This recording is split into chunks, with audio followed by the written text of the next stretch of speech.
Marshall. Many of the tales I bring you could be called Gothic. This has become an umbrella word to cover so many things. The true Gothic was a story about horror beyond belief. Ghouls and gargoyles, the unexplained and the unexplainable, creatures from a world beyond comprehension. But my favorite Gothic tales are the ones which only seem to borrow from that world. Stories in which the explanation lies in this mundane one we occupy. Gothic mysteries, perhaps they should be called. This is one of them. So, the drawbridge still works, Jason. As you see, Master Ted. Hey! Look, there, boys. I wonder what it'll be like. Marooned on an island once the bridge is taken away. Jason, if you knew Miss Barkley was coming, why wasn't the bridge left in place? It's never left in place except when it's used. For what? To keep the public out? Or shut the family in?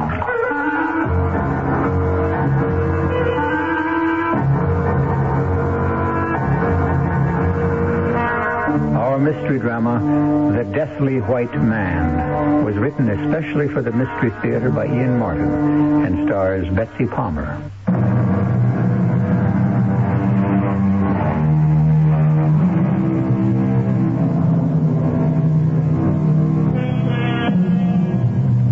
The Rensevelts are one of the oldest families in the United States. Linda Barclay, on the other hand, although she can trace her lineage as far back as most of us care to, is a product of the Middle West. Her father's job brought him east to the accident that killed him and crippled his wife, making her totally dependent on Linda for the rest of her life. When her mother finally died, Linda found herself alone and without money. That's why she answered the mysterious advertisement, which has led her to the terrifying meeting with the Rensevelts and the curse of their history. Well, you're younger than I might have expected, Miss Barkley. That's something I'm scarcely able to do anything about, Mr. Roosevelt. And I'm not quite sure this would be the right job for you. My wife is, well, after her fall, she's more than ever an invalid. But that's what I'm used to. That's what my mother was. Ever since I was 15, the carriage overturned on the bend in the road, and my father was killed, and my mother pinned under the wheel. She never walked again. I had to lift her, carry her. I'm very strong, and I've studied nursing, even if I don't have a degree. Oh, yes, my dear girl. You remember all that was in the letter when you replied to my advertisement. You don't believe me? Of course I do, but what is concerning me at the moment is not so much how good you would be for my wife, but... But what? Yes, how good this job would be for you. Or bad. I don't quite understand, Mr. Roosevelt. Well, for many reasons we live, that is, my family lives quite a bit outside the city on an island, very isolated. My wife had a difficult time when our son was born, and in recent years her mental health has been... Well, she retrogresses year by year. Oh. She can be very difficult at times, especially now since her injury. It's so much more difficult for her now that she can't... Now that her mobility is impaired because of what happened, she mustn't... No. I'm afraid you'd have to be a kind of jailer, too, and make sure that she keeps to her own quarters and... Very well, then. Let's see how it works out. How soon can you leave? As soon as I can pack. By tonight. No. I shall drive up by carriage tonight myself. I need a little time to prepare my wife and the household for your arrival. You can take the train up tomorrow to Cos Cob. My housekeeper's son, Jason, will meet you at the train. His name is Jason Greaves. Is it a large menage? No, just Mrs. Greaves, my wife, Jason, a cleaning woman, and a maid or so, and myself, of course, when I'm there. Business holds me a good deal to the city. Now, do you need money? No, better than that. Here are some traveling expenses. $50? Well, that's far more than enough. We can straighten things out once you get to Broomwagon. Where? Oh, I'm sorry. That's the old Dutch manor that we live in, built over 3 centuries ago. Oh, how did Mrs. Roosevelt injure herself? Why, she fell down a flight of stairs. We don't know why. There were quite severe head injuries, and she's now confined to a wheelchair.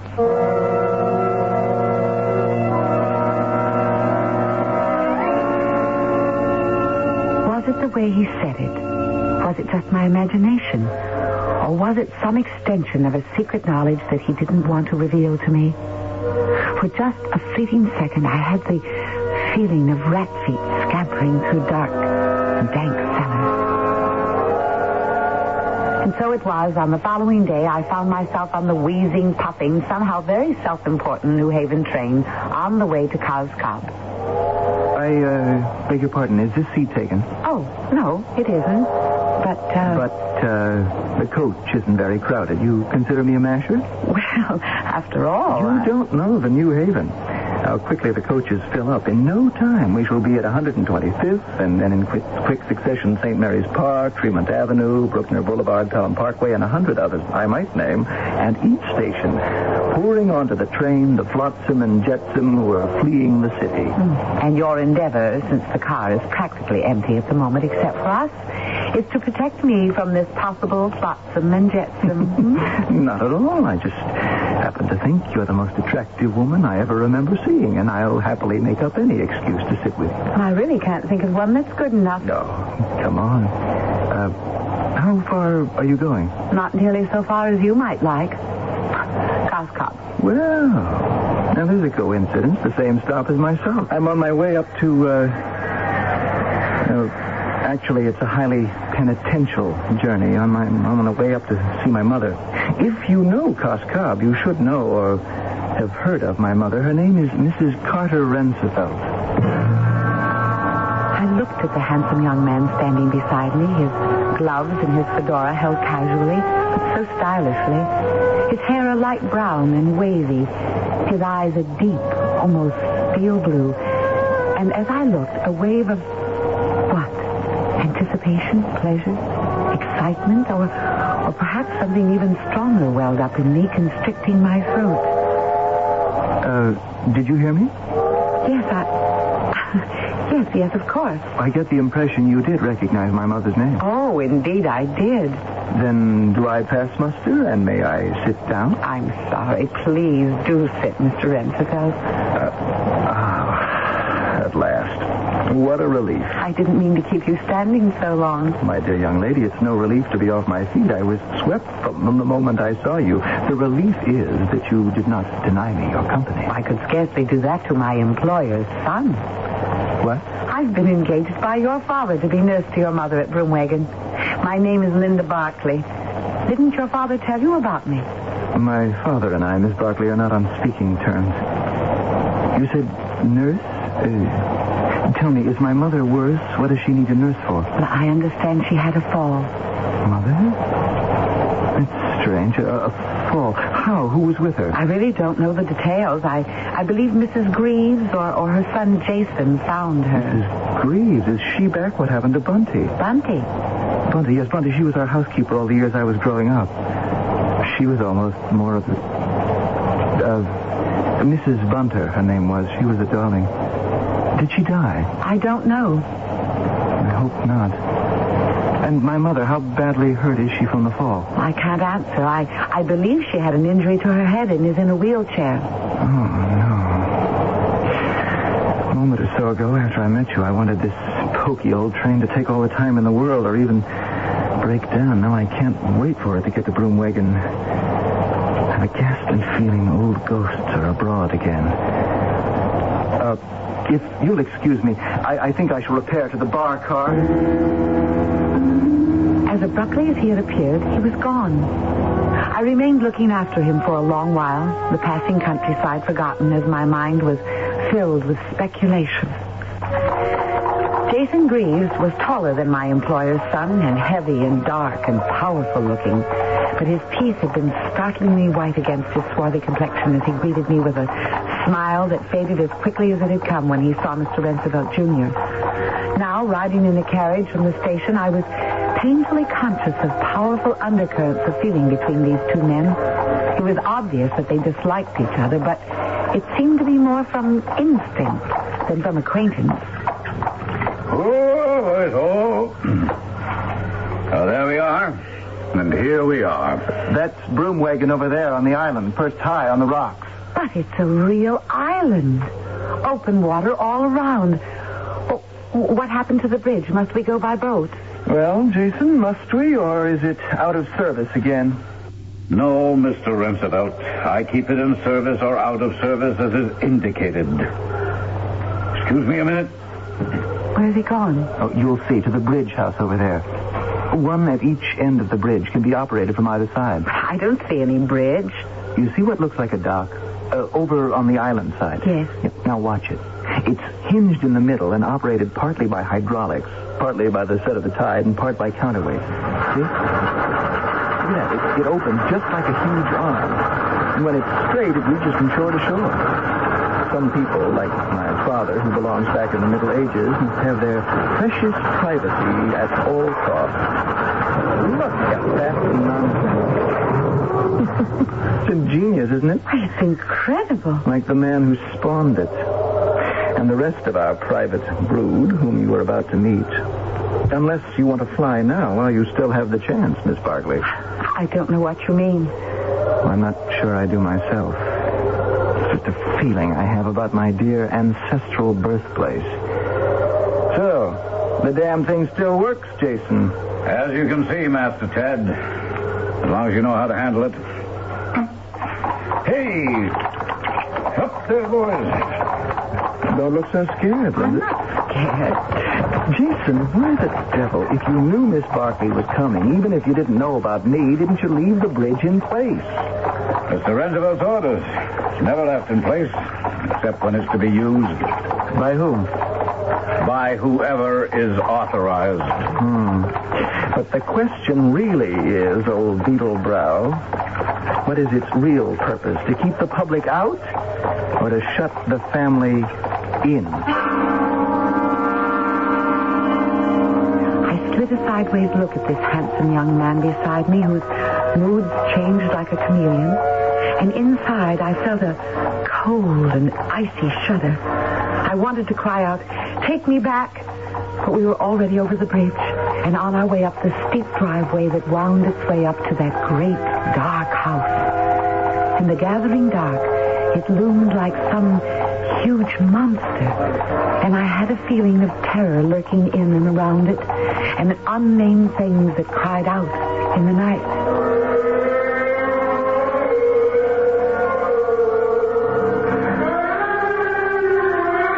Things that I was to hear and see, but it was too late to turn back.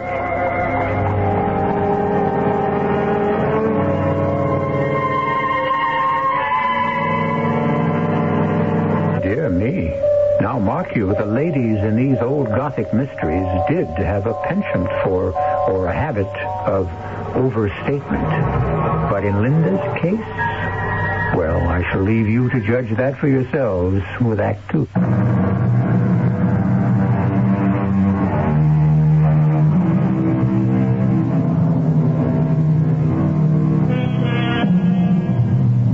One element is never missing from all true Gothic tales. The house. That gloom-shrouded mansion in whatever special guise it appears. Broomwagon. High on a rocky island, barely separated from the Connecticut coastland, which some ancient Roosevelt ancestor built. Massive stone and mortar, it is intimidating before one enters it, and even more so after one is inside. The first night, I didn't meet my patient. Mrs. Greaves, the housekeeper, served us all dinner, and we retired early. My room was on the second floor, right next to Mrs. Roosevelt's bedroom. Mrs. Greaves had told me, but quite a way beyond it as you went down the hall. I had stopped for just a moment in curiosity outside my room to the patient's door, and then quickly, ashamed of myself, moved to my own room and had just entered when I heard the sound of a door closing and a key in the lock. I looked out, and Mr. Ted Roosevelt was in the hall. Oh, I'm sorry, Linda. Did I disturb you? No, well, just the sound of the door attracted my attention. I was with, my mother. How is she? Asleep. You look a little strange. It's nothing, just that... nothing. Oh, come on, you can't fob me off like that. What is it? Oh, silly. I thought you came from that door on the other side of the hall. That? No, scarcely. That goes to the third floor in the turret rooms. Part of the house that's been shut off for years. Nobody uses that door. I'm sorry. It was just an impression. Linda, trust me. Believe me, I may be the only one you can in this house.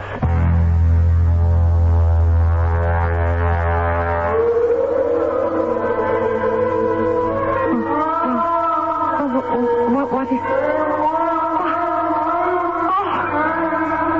a dream. But that's all a dream. I remember waking up that first night at Broomwagon. Somewhere far away as from another world, and yet I knew it was in the house. There was this terrible, agonizing animal sound. Alone in that strange, dark room with the massive oak chests and the high, ornate wardrobes pressing in from the walls, I could feel the panic, bitter as bile, in the back of my throat. But either it was a nightmare, or I was worn out from excitement and the long journey, for suddenly it was morning, and the sun was streaming in. Oh, mercy, child, you startled me. Oh, you're up early, surely. I couldn't sleep. Why? Oh, the excitement in a new place, I suppose. You know, new surroundings. Oh, is that all? What more should it be? You didn't hear anything? What sort of thing? Oh, anything out of the ordinary. Well, I was half asleep in the middle of the night, and I heard I don't know how to describe it, even if I really did hear it. Oh, it's probably a bad dream. This musty old house produces a lot of sounds. Perhaps it was the madam. No, it sounded farther away than that. Oh, you can't rightly tell. It's echoey, like a tomb here. You never know what you're hearing or where it's coming from. Well, I have coffee on and bacon frying. Will you have eggs? Just some juice and coffee and toast is enough for me. Stomach a little queasy, huh? Yes. Well, I'm not surprised. Look, this is no place for a girl like you. Pick up your skirts and run while you have the chance. While she has the chance for what, Mrs. Greaves? I didn't know you were there, Master Ted. I'm sure you didn't. Because weren't you advising Miss Barkley to get out of here before she's even found out what the job is all about? Oh, not exactly. Oh, but you've seen your mother. It's a very difficult job for a young girl, and Whatever you want, Mrs. Greaves, I want her to stay. And my father's engaged her. You and your son are the ones I'm surprised to see back here. Well, it's where I belong. I'll know better about that soon. Come on. Let's have breakfast. While you're getting it, I'll take Linda up to Mother. Shall I bring up Mrs. Rensevelt's tray? No, Linda can come and get it when she feels like eating. If, you wouldn't mind, Linda. Oh, of course not. It's why I'm here, to serve her. The only good reason I can think of why you should be. Come on. Let's go meet the lady.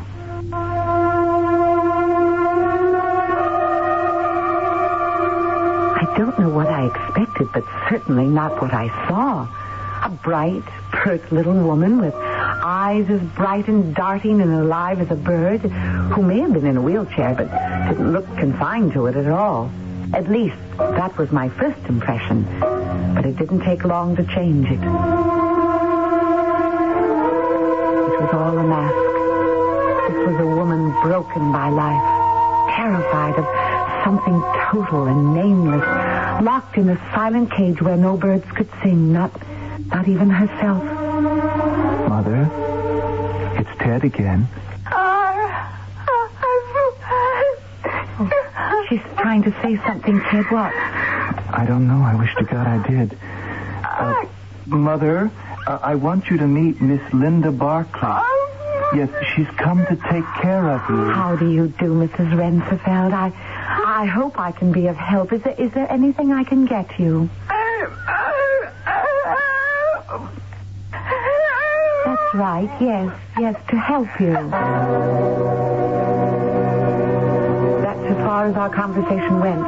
Just that one possible word, and it terrified me because I wasn't sure of its meaning. Did she mean just that she was glad to have someone give her physical aid, or was it a cry of despair?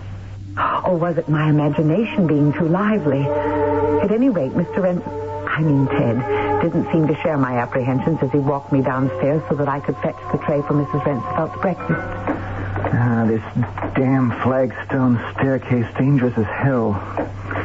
I don't know why my father would never let these steps be carpeted. Is this where your mother fell? I don't know. It's all a bit vague. A lot of things vague around here. Your mother, did you get the impression that she's scared of something? Well, wouldn't you be in her condition? Just take care of her. Stay with her at all times, and I'll take care of you. Are you going to be staying? At least until my esteemed male parent gets back here where he belongs. Excuse me? Oh, is the madam ready for breakfast? Linda can get it for her and her own and take them up. I want to talk to you for a moment.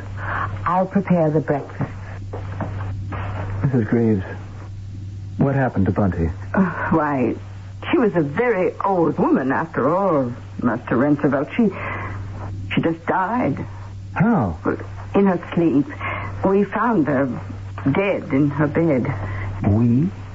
Who is we? Well, actually, it was Jason. Jason? How could he find her? What was Jason doing here? Well, your father had been nice enough to hire my son for general work, you see, and he was living in. Well, one morning, Bunty wasn't up bright and spry as usual, so he went up to her room, as I know the story, for of course I wasn't here, and there she was, laid out, sweet and restful, but quite dead.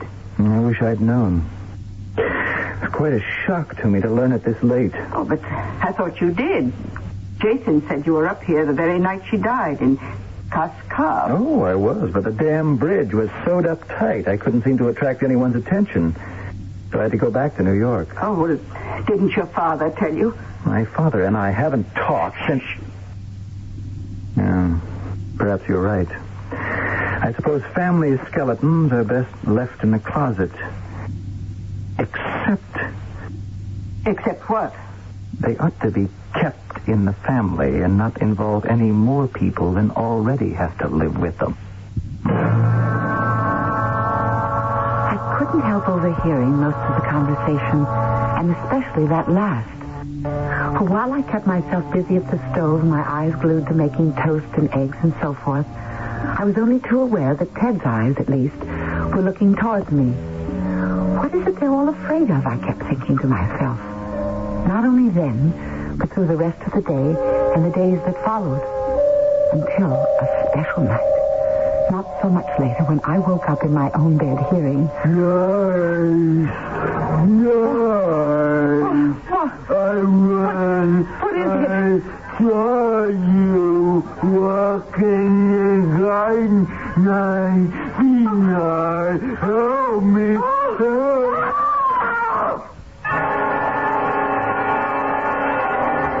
I was ashamed of myself. But it was a primitive reaction. Above me, in a dream or in waking, had loomed a face from the churchyard or the grave. Parchment white, drained of blood. Was it vision or reality? You all right? Yes, I'm sorry. What happened? I don't know how to say it. There was someone or something here, pale white as a ghost and not quite human. A bad dream. What else? I'm sorry. You must be right. It's just... Where's Ted? I mean Mr. Rensefeldt. Ted? I don't know. Right at this moment, I guess it's something we'd all like to know.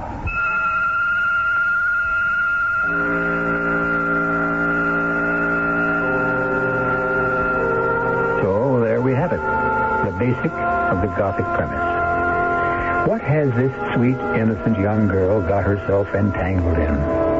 What web of mystery and death? And how can she handle it? Or at least extricate herself before it's too late? I shall return shortly with Act 3. Hey, guys, if you're 18 or older, you can be a leader in scouting. I mean it. Scouting today's a lot more than you think.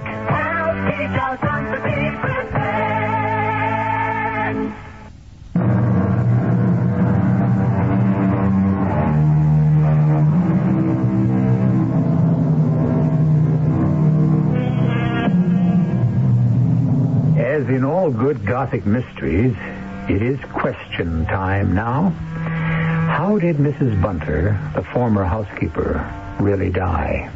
Is Ted Roosevelt as charming and desirable a man to love as Linda would like to believe? Or does he pose a threat to her? Where is Mr. Roosevelt? And what is the specter that haunts Linda, either in reality or in her dreams?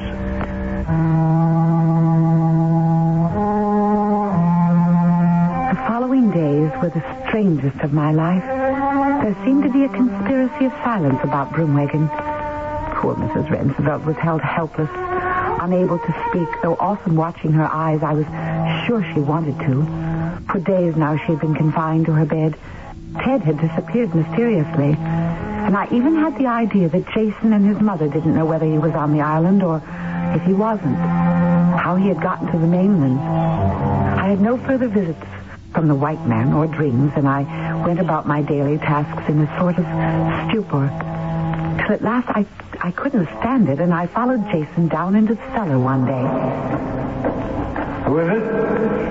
It's me, Jason. Linda. Oh. What are you doing down here? Nothing. I just wanted to talk to you. You have to follow me to the cellar? No, but I haven't had a chance to see you alone, and I was curious. Curious about what? I'm only human, curious about all of this strange old place. Well, why pick the cellar? I didn't. You did. And I'm just as curious about all the upper floors. Oh, why? Just normal interest. Doesn't anyone ever go up there? Why are they all closed off? Saves on the heat bill. All right. Is that why the door is locked? How do you know it is? I tried it. Why? Well, the first night that I was here, I thought Yes? But I thought I saw Ted, Mr. Roosevelt Jr., coming from that door. Well, did you now? And why would he be going up there? Well, maybe to visit someone. Jason, is there someone else up there or living in the house, someone that I haven't met? I don't know what you mean. I don't understand. I'm really quite level-headed normally, but this man, the man with the parchment face and the snow-white hair, the one who sometimes wanders at night. You're not sounding very level-headed now. Oh, I guess not. Oh, I am sort of scared. Well, then, Linda, want to take my advice? Get out. Get out while the getting's good. That's what your mother said. My mother isn't always so smart, but if she warned you off, then she was. But what do I have to be afraid of? I'll let you answer that question for yourself, since you were the one who brought it up. I just can't walk out witut seeing it. Where is Mr. Roosevelt Sr.? Doesn't he ever come here? He'll be here at the end of the week, but if I were you, I wouldn't wait for him. Why not? I have to be paid. Jason, is Miss Barkley down there with you? Yes, Mom, what is it? It's Mrs. Roosevelt. She's having some kind of a fit or something. I think she needs her nurse. As I hurried up the stairs with Mrs. Greaves, I sensed that her summons was not as urgent as it seemed to be. So I took the opportunity to ask a few questions I hadn't had a chance to. Just that I'm so worried about the poor little thing. Mrs. Greaves, Ted, Master Roosevelt, when I first met him, said that he was surprised that you were back. You worked here before? Oh, dear me, yes. I started out as the upstairs maid when we had a whole proper staff here with a butler. But you left. Well, I had my first,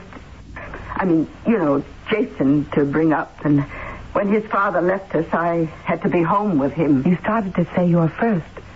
Do you have another child? Oh, no, I had one born who was dead to me. Oh, but here we are. You'd better have a look at them, madam. I went into Mrs. Rensenfeld with so many questions I would have liked to have asked unanswered. I found her in physically acceptable shape, but nervous, and she seemed to want to be alone with me. Everything under control, Mrs. Greaves. I'll stay with her now. You know, she is a bit much for a little slip of a girl like you. I can handle her if you want to go. Everyone seems in such a hurry to get rid of me. Oh, I didn't say so. You intimated it, and both Jason and Ted have said so flatly. Why am I not wanted? Well, maybe they were thinking of you and your well-being. Am I in some danger? You don't answer. Is it the ghost or whoever he is? The one that lives upstairs? What do you know about upstairs? Nothing yet. Well, then leave it. Forget it. And if you won't go, then mind your own business. You're like Alice in Wonderland, curiouser and curiouser. Oh, Miss Rensenfeld, did you want something? Where? My son? Oh, I don't know where he is. I'm sorry. No. Mother. Not after what, dear? I'm sorry, I don't understand. You don't know my son.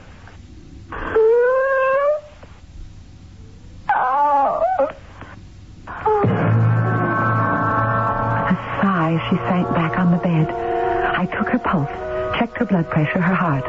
All normal. She was just quietly and simply asleep. But in checking her pulse, a large old-fashioned key fell from her hand. I waited till that night to use it where I suspected it would fit. Just as I thought, it opened that mysterious door that led to the upper floors. I searched through the cobweb-strewn rooms and at length up one last small flight of stairs to the turret room. The door was open. The room was empty, but the signs that someone had lived there for a long, long time were everywhere. I suddenly had a searing vision of that poor white thing that had come to me in the night. Looking for someone, Linda? Oh, Jason, what are you doing here? Now, that's really my question, isn't it? But you don't have to answer, I will. Looking for Ted Rensenfeld, weren't you? Ted? No, why? Is he back? Oh, he never went away. I don't understand. You weren't supposed to. But you had to keep sticking your nose into everything, didn't you? I knew it wasn't a dream. There was a man, that strange, deathly white man, wasn't there? That's right. The real Ted Rensenfeld. Last of the Rensenfeld line. What about the Ted Rensenfeld that I met on the train? Oh, you mean my half-brother? I don't know what I mean. I'm so confused. All right, then, Linda, let me put you straight. 27 years ago, my mother was a maid in this house. I was only a few years old and boarded out. My mother couldn't take care of me herself. She had to work to support me because my father had died. Mrs. Rensenfeld was carrying her first child, and my mother was carrying a child at the same time. It's the mad fancy of some random god that Mrs. Rensenfeld went full term to bear a monster. While my mother had her child early, and he was perfectly healthy. You mean that strange white man is actually the real Ted Rensenfeld? That's right. And the child my mother bore became the Ted Rensenfeld you find so irresistible. But how? Oh, my dear, given most of the money in the world and proper isolation, anything can be accomplished. My half-brother simply replaced the idiot, for a price, of course. And the other child? Should have been strangled at birth. But Mrs. Rensenfeld wouldn't hear of it, so he was hidden away. Hidden away? To molder into dust in this prison here? Oh, the poor man. No wonder he's as pale as a ghost. But what's happened to him? What have you done with him? Just moved him to the cellar, near the scene of action. Besides, he'd grown much too crafty about escaping from upstairs. Well, now, what do you mean, the scene of action? It's all coming to a head, my dear. It's too bad you had to get involved. I told you to get out. However, it doesn't matter now. It'll all be over by tomorrow night. What will all be over? Come along with me. I'm taking you to the cellar to join some friends. No, I don't want to go to the cellar. I could lug you there bodily, but why make the effort? Alive, I'd have to fight you, and dead, you're only weight. Oh, yes, and there is a Santa Claus who brought me this for Christmas. It's a gun. Oh, now, don't make me use it, please. Obediently, I descended all the stairs from the turret room to the cellar, and then deeper to the sub-cellar. There was a big cave there with a harbor that looked out to the sea, and a large motor cruiser was moored at a deep-water dock deep in the cave, almost directly under the house. There were some men in the cockpit, and one heavily bearded one who flung himself ashore with an easy cat movement and came to us. We've got too much writing on this to take any chances. Take the girl and put her with the others. The man with the beard took me to a door, opened the bar, and shoved me in. It was sort of a marine storage room, windowless with no way out except the door. And I was not alone. With me was that deathly white man and Ted. The man I knew was Ted Rensevold. Good Lord, Linda, they've got you too. Why? Why you? And... Yes, poor gentle thing. He doesn't understand what's happening. What is happening, Ted? Oh, I don't know where to begin. Jason's been blackmailing my father. Well, the man I always thought was my father till I uncovered the family secret. And when you found it out, he made you a prisoner? The world's prize sucker. I came home to verify some suspicions I've had for years and was careless enough to let my mother, my real mother, Mrs. Greaves, put some knockout drops in something I drank before I went to bed. I woke up here with my, what is he? Brother in misfortune. The poor thing. How could anyone hurt him? How could anyone hurt him more? But, Linda, he has less to worry about than you and I. We've got to get out of this. What do we have to worry about? My father. What? The man who wants to think of me as his son. Can you imagine this nonsense? This rage for immortality. This crazy passion to have the line carried on as if we were an ancient line of kings. Carter Rensevold, above anything else, must have an heir to satisfy him. And it can't be this poor creature. Want to go home? No, you will. But you are his heir. How can Jason hope Don't you see it, Linda? Carter Rensevold is a very rich man.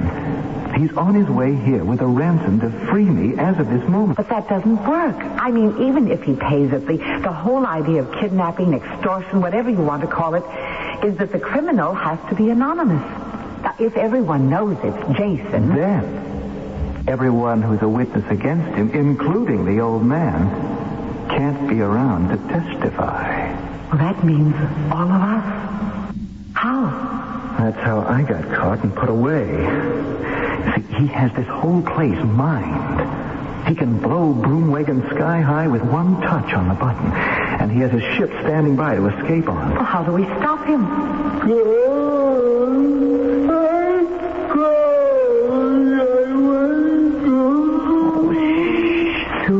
Soon now. How do we stop Jason? Now, that's the question. All right, everyone. You took me from my room in the sky. I go back now. All right, knucklehead, just stay where you are. I want to go home. Back off. Go home to rest. Get back, will you? Now, this is a gun. I want to go home. No, don't. He has a gun. Away from me, will you? You idiot.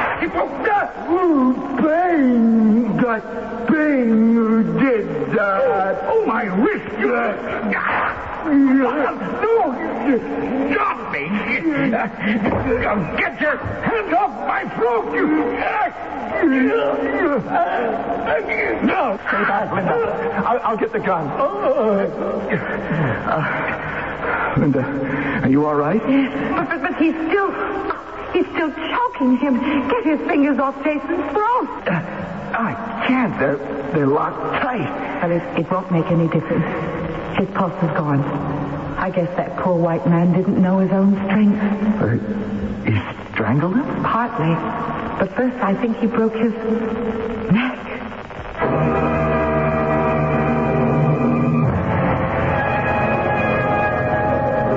I can't tell you how sorry I am to have exposed you to all this, Miss Barkley.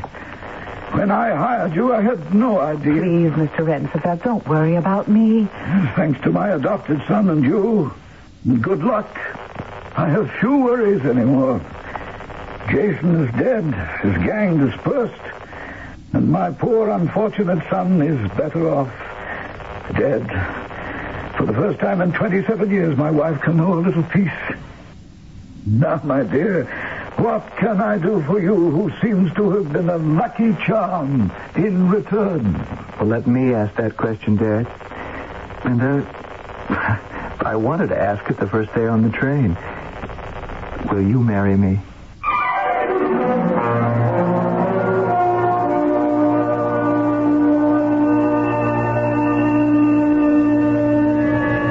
Now, there's the way a good Gothic mystery should end. The right people are alive, the ghosts laid to rest, and the heroine ends up by marrying the hero. Old-fashioned? Perhaps. But aren't we all looking back a little these days in the hope that the ones ahead will be a little more like the days gone by?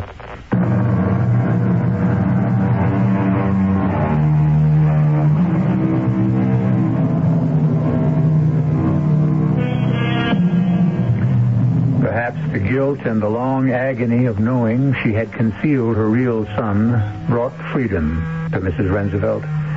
The mental anguish relieved, more and more she found that she could walk and move. She and Mr. Roosevelt Sr. travel a good deal now. The younger Roosevelts have returned to New York and live as happy cliff dwellers. For them, a house is definitely not a home. Our cast included Betsy Palmer, Russell Horton, Bryna Raeburn, and Ian Martin. The entire production was under the direction of Hyman Brown. This is E.G. Marshall inviting you to return to our Mystery Theater for another adventure in the macabre. Until next time, pleasant dreams.